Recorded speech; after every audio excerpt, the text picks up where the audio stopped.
Hi hello ನಮಸ್ಕಾರ, welcome back to my YouTube channel. ನಾನು ನಿಮ್ಮ ಪ್ರೀತಿಯ ಡಾಕ್ಟರ್ ರಾಕೇಶ್ ಹಿರಮನಿ ಮಾತಾಡ್ತಾ ಇದ್ದೀನಿ. ಇವತ್ತು ನಾನು ನಿಮ್ಮ ಎದುರುಗಡೆ ಬಂದಿರೋ ವಿಷಯ ಏನಪ್ಪಾ ಅಂತಂದ್ರೆ, ನಿಮಗೊಂದು ಸಸ್ಪೆನ್ಸ್ ಆಗಿರೋ ಒಂದು ಲವ್ ಸ್ಟೋರಿನ ಹೇಳಕ್ ಬಂದಿದ್ದೀನಿ. ಆ ಸ್ಟೋರಿ ಕೇಳೋಕ್ಕಿಂತ ಪೂರ್ವದಲ್ಲಿ ಯಾರೆಲ್ಲ ನಮ್ಮ ಚಾನಲ್ಗೆ ಹೊಸಬರಾಗಿದ್ರು ಈಗಲೇ ನಮ್ಮ ಚಾನಲ್ ಸಬ್ಸ್ಕ್ರೈಬ್ ಮಾಡ್ಕೊಳ್ಳಿ, ಹಾಗೆ ಪಕ್ಕದಲ್ಲಿರೋ ಬೆಲ್ ಐಕನ್ ಪ್ರೆಸ್ ಮಾಡೋದನ್ನ ಮರಿಬೇಡಿ ಅಂತ ಹೇಳ್ತಾ, ಹಾಗಾದ್ರೆ ಕತೆ ಕೇಳಕ್ ನೀವು ರೆಡಿನಾ? ಬನ್ನಿ ನೋಡ್ಕೊಂಡ್ ಬರೋಣ. ನೋಡಿ, ಒಂದ್ ಹುಡುಗಿ ಸಿಡಿ ಶಾಪ್ ಅಲ್ಲಿ ಕೆಲಸ ಮಾಡ್ತಾ ಇರ್ತಾಳೆ. ಕೆಲಸ ಮಾಡುವಂತ ಸಂದರ್ಭದಲ್ಲಿ ಒಂದು ಹುಡುಗ ಪ್ರತಿ ದಿನಾನು ಆ ಸಿಡಿ ಶಾಪ್ಗೆ ಬಂದು ಅವಳನ್ನ ನೋಡ್ತಾ ಸ್ಮೈಲ್ ಮಾಡ್ತಾ ಇದ್ದ. ಅವಳು ಸಹಿತ ಅವನನ್ನ ನೋಡ್ತಾ ಸ್ಮೈಲ್ ಮಾಡ್ತಾ ನಗ್ತಾ ಇದ್ಲು. ಅವನ ಡೈಲಿ ಬರೋದು, ಅವಳು ನೋಡೋದು, ನಗೋದು, ಒಂದು ಸಿಡಿಯನ್ನ ಪರ್ಚೇಸ್ ಮಾಡೋದು, ತಗೊಂಡು ಹೋಗೋದು, ಇದೇ ನಡೀತಾ ಇತ್ತು. ಎಷ್ಟು ತಿಂಗಳ ಕಾಲ ಅಂದ್ರೆ ಸುಮಾರು 2 ತಿಂಗಳ ಕಾಲ ಇದೇ ತರ ನಡೀತಾ ಇತ್ತು. ಹೋಗ್ತಾ ಹೋಗ್ತಾ 2 ತಿಂಗಳ ಆದ ಮೇಲೆ ಒಂದು ವರ್ಷವಾದ್ರೂ ಸಹಿತ ಅವನು ಆ ಸಿಡಿ ಶಾಪ್ಗೆ ಬರಲೇ ಇಲ್ಲ.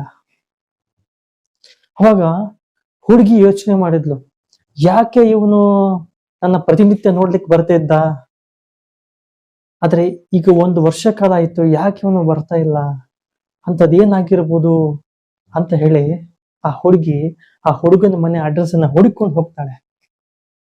ಆ ಹೋದಂತ ಸಂದರ್ಭದಲ್ಲಿ ಆ ಹುಡುಗನ ಮನೆಗೆ ಹೋಗ್ತಾಳೆ. ಅಲ್ಲಿ ತಾಯಿ ಕೆಳಗಡೆ ಕುತ್ಕೊಂಡಿರ್ತಾಳೆ. ತಾಯಿನಿಗೆ ಕೇಳ್ತಾಳೆ, ಎಲ್ಲಿ ನಿಮ್ಮ ಮಗ ಅಂತ ಕೇಳ್ತಾಳೆ ಆ ಹುಡುಗಿ. ಅವಾಗ ತಾಯಿ ತೋರಿಸ್ತಾಳೆ, ಹಿಂಗ್ ಕೈ ಮಾಡಿ, ಅವ್ನ್ ಸತ್ತೋಗಿರ್ತಾನೆ, ಅವನ್ ಫೋಟೋ ತೋರಿಸ್ತಾಳೆ.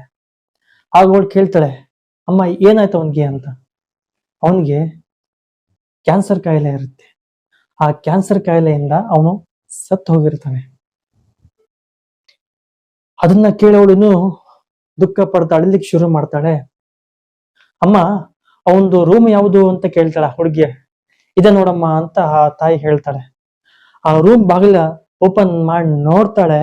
ಅಲ್ಲಿ ಏನಾಗಿರುತ್ತೆ ಹೇಳಿ, ಇವಳು ಆ ಹುಡುಗ ಇದಾನಲ್ಲ, ಇವನು ಸಿಡಿ ಶಾಪ್ಗೆ ಬಂದಾಗ ಪ್ರತಿಯೊಂದು ಸಿಡಿನ ಅವಳು ಕೊಟ್ಟಿರ್ತಾಳೆ, ಇವನು ತಗೊಂಡು ಹೋಗಿರ್ತಾನೆ. ಆದ್ರೆ ಇಬ್ರು ಸಹಿತ ಒಂದು ದಿನವಾದ್ರೂ ಸಹಿತ ಮಾತಾಡಿರೋದಿಲ್ಲ, ಮನ್ಸನ್ನ ಬಿಚ್ಚಿ ಏನನ್ನ ಹೇಳಿರೋದಿಲ್ಲ. ಹೀಗಿರ್ಬೇಕಾದ್ರೆ ಈ ಹುಡುಗಿ ಏನ್ ಮಾಡಿದ್ಲು ಮುಂದೆ ಗೊತ್ತಾಗತ್ತೆ ನೋಡಿ. ಆ ಬಾಗಿಲು ಓಪನ್ ಮಾಡಿ ನೋಡ್ತಾಳೆ, ಅಲ್ಲಿ ಸಿಡಿಗಳ ರಾಶಿ ತುಂಬಿರುತ್ತೆ. ಅದನ್ನ ನೋಡಿ ಇನ್ನೂ ದುಃಖಿಸಿ ಅಳಲಿಕ್ಕೆ ಶುರು ಮಾಡ್ತಾಳೆ. ಇಷ್ಟೇ ಅಲ್ಲ, ಸ್ವಲ್ಪ ಮುಂದೆ ಹೋಗಿ ಒಂದು ಸಿಡಿನ ತಗೊಂಡು ಅದನ್ನ ತೆಗೆದು ನೋಡ್ತಾಳೆ. ಆ ಸಿಡಿ ಒಳಗಡೆ ಏನಿರ್ಬೋದು ವೀಕ್ಷಕರೇ? ಸಿಡಿ ಒಳಗಡೆ ಪ್ರತಿಯೊಂದು ಸಿಡಿಯಲ್ಲೂ ಸಹಿತ ಅವಳು ಐ ಲವ್ ಯು ಅಂತ ಪ್ರತಿಯೊಂದು ಸಿಡಿಯಲ್ಲಿ ಚೀಟಿ ಇಟ್ಟು ಕೊಟ್ಟಿರ್ತಾಳೆ. ಆದ್ರೆ ಈ ಪುಣ್ಯಾತ್ಮ ಒಂದು ದಿನವಾದ್ರೂ ಸಹಿತ ಆ ಸಿಡಿಯನ್ನ ತೆಗೆದು ನೋಡಿರೋದೇ ಇಲ್ಲ. ಸೊ ನೋಡಿದ್ರೆ ಬಹುಶಃ ಏನೋ ಬದುಕ್ತಿರ್ಬೋದೋ ಏನೋ. ಸೊ ನೋಡಿ, ಇಲ್ಲಿ ಏನಾಗುತ್ತೆ ಅಂತಂದ್ರೆ, ಆ ಸಿಡಿ ತೆಗೆದು ಆ ಚೀಟಿ ನೋಡಿದ್ಮೇಲೆ ಅವಳು ಇನ್ನೂ ಜೋರಾಗಿ ಅಳಲಿಕ್ಕೆ ಶುರು ಮಾಡ್ತಾಳೆ, ಜೋರಾಗಿ ಅಳ್ತಾಳೆ. ಇಲ್ಲಿ ನಿಮಗೆ ಒಂದು ವಿಷಯ ಅರ್ಥ ಆಯ್ತಾ ಏನಾದ್ರು ವೀಕ್ಷಕರೇ? ಇಷ್ಟೇ, ಇವಳು ಸಹಿತ ಮನ್ಸು ಬಿಚ್ಚಿ ಮಾತಾಡ್ಲಿಲ್ಲ, ಅವನು ಸಹಿತ ಮನ್ಸು ಬಿಚ್ಚಿ ಅವಳಿಗೆ ಏನೋ ಮಾತಾಡ್ಲಿಲ್ಲ.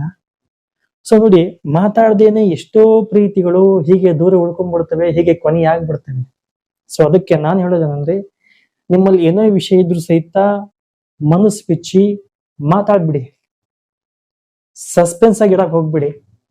ಸಸ್ಪೆನ್ಸ್ ಆಗಿ ಇಡಕ್ ಹೋದ್ರೆ ಹೀಗೆಲ್ಲ ಆಗುತ್ತೆ ಅಂತ.